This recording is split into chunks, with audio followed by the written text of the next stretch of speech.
Welcome to Indian recipes. இன்றைக்கி நாம் ரொம்பவே சுவையான ஒரு ரெசிபி தான் பார்க்க போகிறோம்.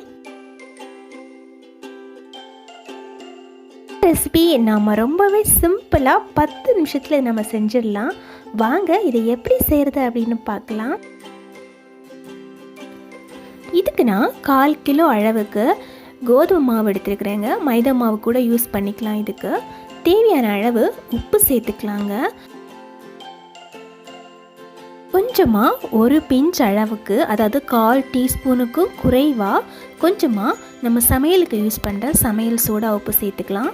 இப்போ நம்ம கொஞ்சமாக தண்ணி ஊற்றி நல்லா பிசைஞ்சிக்கலாங்க. மாவை கொஞ்சம் கொஞ்சமாக தண்ணி ஊற்றி நல்லா பிசைஞ்சிக்கலாம்.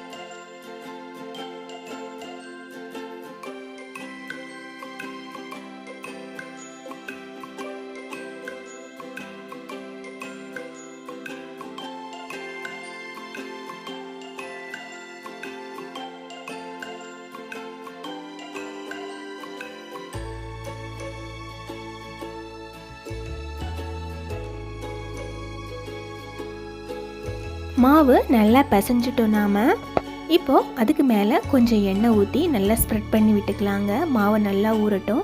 இது நாம் ஒரு 10லேருந்து 15 நிமிஷம் நம்ம அப்படியே வச்சுக்கணும்.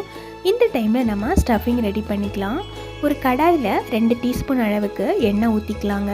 1 டீஸ்பூன் அளவுக்கு இஞ்சி பூண்டு விழுது சேர்த்துக்கலாம். கொஞ்சமாக வதக்கிட்டு 1 கப் அளவுக்கு நல்லா கட் பண்ணி வச்ச வெங்காயம் அதையும் சேர்த்து நல்லா வதக்கிக்கலாம்.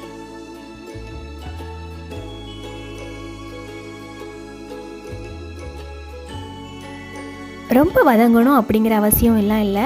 லைட்டாக வதங்கினாவே போதும். லைட்டாக வதங்கிடுச்சு அப்படின்னா நம்ம தேவையான அளவு காய் சேர்த்துக்கலாங்க. நான் இதில் இப்போது 1 கப் அளவுக்கு நல்லா கட் பண்ணி வச்ச குடமிளகாவும், கொஞ்சமாக ஒரே 1 கப் அளவுக்கு நல்லா கட் பண்ணி வச்ச கேரட்டும் சேர்த்துக்கிறேங்க. இதில் நீங்கள் வேறு காய் சேர்த்துக்கணும் அப்படின்னு நினச்சிங்கன்னா அதை கூட சேர்த்துக்கலாம்.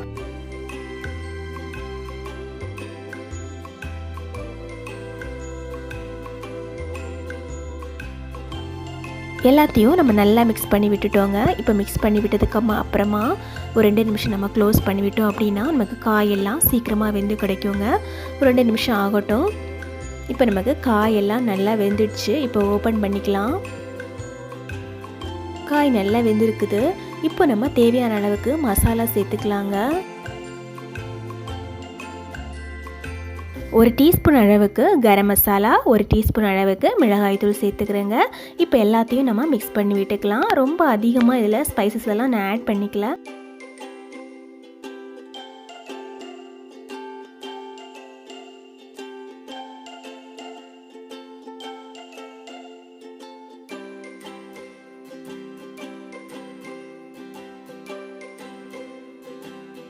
இப்போ நம்ம எல்லாத்தையும் நல்லா மிக்ஸ் பண்ணி விட்டுட்டோம். நமக்கு மசாலா வாசனை எல்லாமே போயிடுச்சு. இப்போ வேக வச்ச உருளைக்கிழங்கு, ஒரு 2 உருளைக்கிழங்கு அதை நல்லா சேர்த்து மிக்ஸ் பண்ணி விட்டுக்கலாங்க.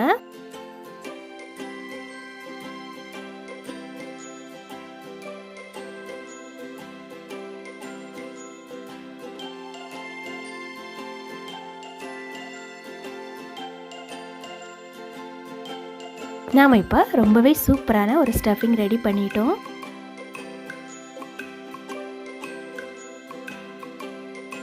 வச்ச மாவை ஓப்பன் பண்ணிக்கலாம். ஓப்பன் பண்ணிவிட்டு லைட்டாக இதை பிசைஞ்சு விட்டுக்கலாங்க. ஏன்னா இதில் நம்ம மேலேயே எண்ணெய் தடவி விட்டுருந்தோம் இல்லையா, அதனால லைட்டாக பிசைஞ்சு எடுத்துக்கலாம்.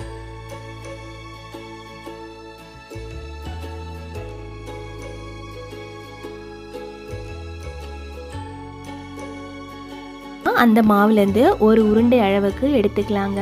எடுத்துகிட்டு நம்ம இப்போ ஸ்டஃபிங் வைக்கிறதுக்காக நம்ம இதை ரவுண்ட் ஷேப்பில் இதை எடுத்துகிட்டு வரணும். ஸோ இதில் நம்ம ஸ்டஃபிங் வச்சுக்கலாங்க.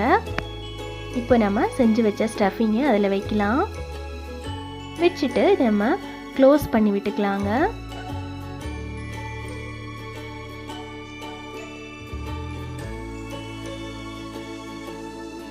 எல்லாத்தையுமே நான் இந்த மாதிரி செஞ்சு வச்சுக்கிட்டேங்க.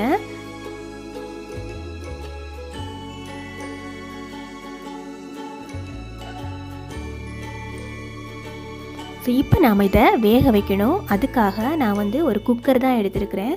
இதை வந்து இட்லி பாத்திரத்தில் வச்சு கூட வேக வைக்கலாம். குக்கரில் ஒரு பாத்திரத்தில் இந்த மாதிரி வச்சு வேக வச்சுட்டேன். குக்கர் க்ளோஸ் பண்ணி வேக விட்டேங்க.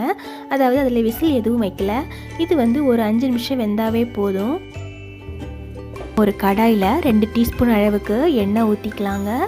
1 டீஸ்பூன் அளவுக்கு கடுகு போட்டுக்கலாங்க. கடுகு நல்லா பொட்டி வந்ததுக்கப்புறமா நாம் வேக வச்சதை ஒவ்வொன்றா எடுத்து அதில் வச்சுக்கலாங்க. கொஞ்சம் லைட்டாக வெந்ததுக்கப்புறமா அதை மறுபுறமாக திருப்பி விட்டுக்கணும். இந்த மாதிரி எல்லாமே நல்லா வெந்து கிடைக்கும். கொஞ்சமாக ஒரு 2 டீஸ்பூன் ஆயிலையே நமக்கு எல்லாமே வெந்து கட்டிச்சுங்க.